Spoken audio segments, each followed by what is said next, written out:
If you oppose Mr. Harper and you want to replace him, I urge you to join with the New Democrats and support us in the next election, and join with us now to take on Mr. Harper's policies that won't work for working Canadians, or for those who are out of work, for that matter.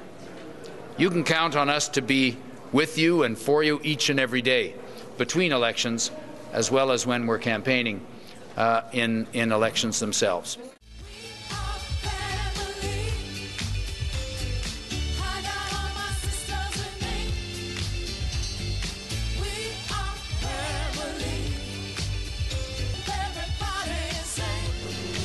Nevertheless, Stephen Harper is going to remain in office.